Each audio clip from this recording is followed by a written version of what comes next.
Warning.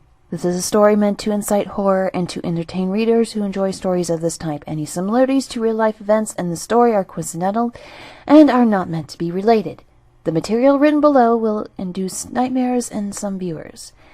For those who are for the faint of heart and are horrified easily, you have been warned. This should go without saying, but for the sake of argument, listener discretion is advised.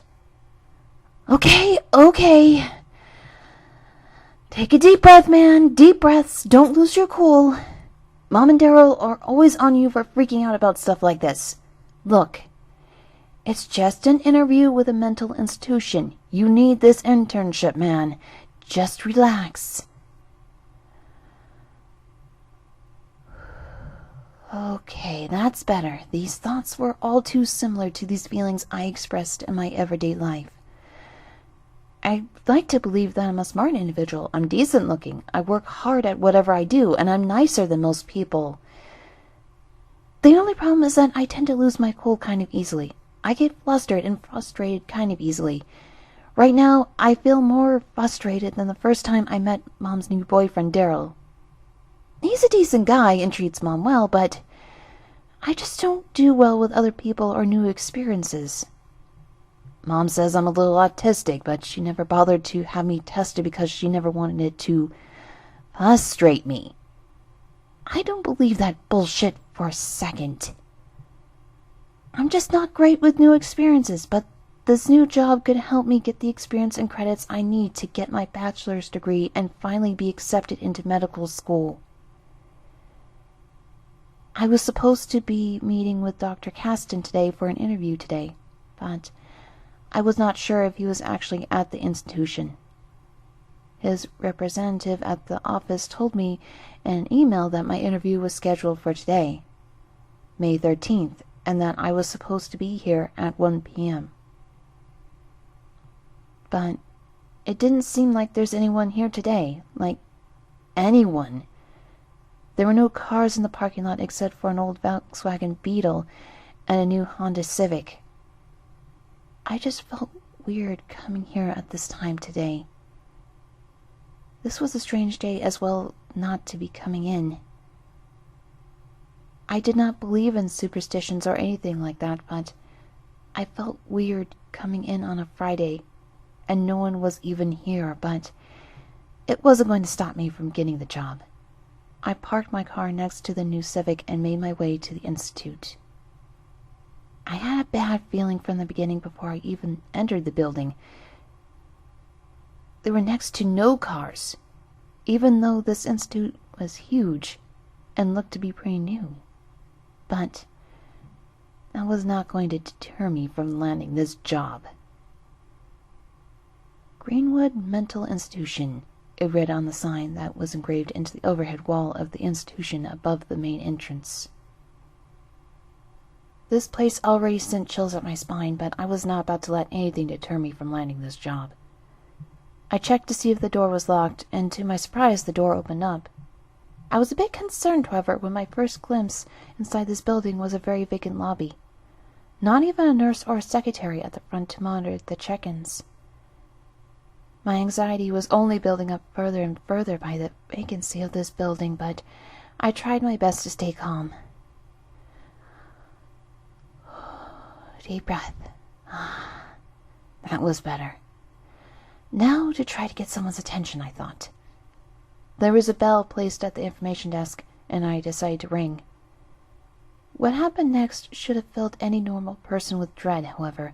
When he walked up to the front desk, I was anything but startled. In fact, I felt a sense of calm wash over me when I saw this man.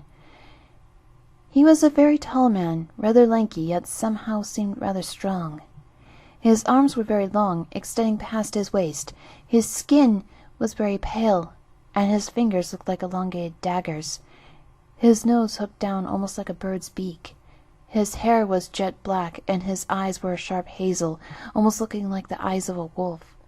All of these features contrasted his relaxed-looking white lab coat, khaki pants, and a game-winning smile. He decided to speak first. "Ah, yes, Mr. Farrell. I have been waiting your arrival." He didn't seem to be a man who worked in a place like this. No, he couldn't be. He seemed too nice and frail for a place like this. But his calm atmosphere calmed my better judgment. Yes, trying to contain my anxiety. Are you by any chance Dr. Caston? He only chuckled a little bit and responded with a solemn, "No. Dr. Caston has unfortunately left the practice recently to me, his replacement. I'm Dr. Murdoch. Nice to meet you, Mr. Farrell." I was not too interested in dealing with this guy. He was not Dr. Caston, and I was not planning on dealing with anyone but Dr. Caston. I scheduled a meeting for an internship with Dr. Caston. I would prefer to work with him, but since he's retired from this place, I'd rather leave. I'm sorry. Dr. Murdoch was not convinced with my response and wanted to go one step further. He showed a sense of persistence, but masked it with a soothing calm in his voice.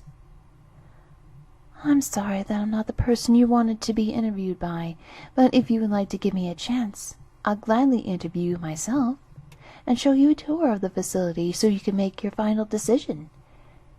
If you are still unsatisfied for any reason with the job opportunity, you can always leave." He seemed too calm and collective just to let me leave and seemed eager to show me around the place, so I took up his offer. "You know what? I'll take you up on your offer, Doc. If this place seems a lot better than I think it is by the time we're done, I'll stay." He was more than delighted. "Splendid! There's so much for you to see, but I want you to see everything. Please, please, come with me."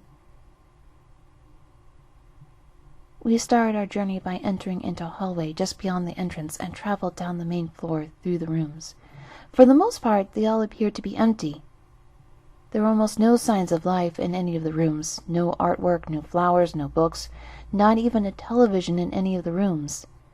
I understand that not everyone has these things in their bedrooms, but most medical hospitals and mental institutions have these items in each of the rooms. Some even appear to have visible layers of dust on their windows. Where is everyone in this place, Dr. Murdoch?" Trying to control my anxiety. "I mean, if you don't mind me asking." "Everyone is either in the main activity rooms or outside. I encourage for people to be everything that they want to be, and sometimes that means going outside for some activities, or to stay inside the main activity rooms." It seemed rather odd how he said stay inside the main activity rooms, almost like they never left. Oh, now do I wish I had any idea what that meant. We continued on down this hallway, passing by more empty rooms until we came to the double doors that led to the outside courtyard. The doctor can sense my anxiety now. "Stay calm, Mr. Farrell. We only just begun the tour. There's a lot more to see outside." What I saw outside brought me to disbelief and absolute disgust. We made our way outside, and what I saw were mental patients brutally fighting each other in what appeared to be a very brutal fight corner in one part of the courtyard. In another part, there were patients playing what I assumed to be basketball on a basketball court with what appeared to be the bloody remains of a safety dog's dismembered head. There were other patients doing other obscene acts. There were some patients making art of what appeared to be human remains, some sculpture, some were making furniture out of the gruesome remains of dead humans. Others were painting with what happened to be rather fresh blood. I started convulsing and trying to not feel faint. Speechless. I know this is a lot to take in, but this facility prides itself on the absolute creativity of its patients.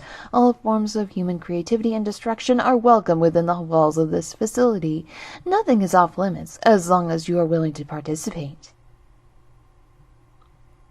I was horrified, but I couldn't bring myself to leave. This was a lot to take in, and I was not planning on leaving until I saw everything that went on in this facility. This facility was sick, but I heard of worse things happening in other medical institutions in the past and wanted to see one of these horror asylums for myself. I brought myself to some form of composure and agreed to move on, all the while trying to sound as confident and cheerful as I could. I'm okay, Doc. Just a little uneasy. My stomach is not feeling too great, but I'll be okay. He brightened up with that comment, and I still regret that. It's hard for most people who come here at first, but just keep going, and you'll get used to it. Oh, how I wish he was not right. We proceeded through the courtyard. All the patients were male. I already knew that this institute was built only for male patients, so this was no surprise to me. That was the only thing that did not surprise me. As we made our way down the courtyard, I saw many other patients doing other horrific things. There was a workout area for some of the patients, but suspended from the pull-up bar set was a patient who was being beaten like a piñata by other patients with dumbbells, long metal poles, and was being beaten senseless by fist. All of them were chanting a sick chant as they continued their act. Wow, wow, do you hear that sound? It's time to beat him to the ground. I was becoming unnerved by the screams and cries of the man being assaulted and chanted at, and by more and more of the activities that I witnessed. There were other patients acting out a gruesome version of Romeo and Juliet. It was the scene where Romeo's clan of Montagues were in a bloody battle with the Capulets. There were patients stabbing and slicing at each other with makeshift knives and swords. There were bloody screams and laughter everywhere. There were more violent displays all throughout the courtyard, each just as sick and twisted as the last one.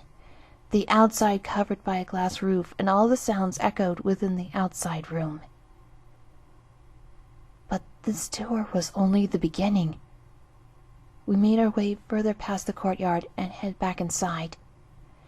We made our way up a flight of stairs to the second floor. As before, all the rooms were empty. The voices of the patients had vanished, and my calm was restored. See, that wasn't so bad. This facility is dedicated to exploring the true nature of humans. Some people choose to be as free as they want to be. However, some choose to release all their freedom entirely. I was very confused by his statement, but that confusion was quickly resolved. We made our way up to the third floor, and what I saw next was truly horrific. We made our way to another activity room inside of the third floor, and what I saw still horrifies me.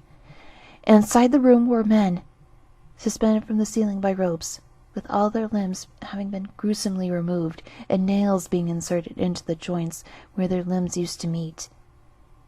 They were grotesquely suspended from the ropes in front of a large flat-screen television.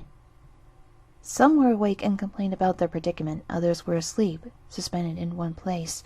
A couple of the patients were laughing uncontrollably as they watched the television that displayed the abuse and horrors that were occurring in the outside room through a camera. One was crying towards the back of the room, one towards the back that had the robes removed from it and was left in the corner of the room. There was dried blood in spots where the blood from the wounds of the patients used to fall, and spots that were stained brown and smell of human feces and death.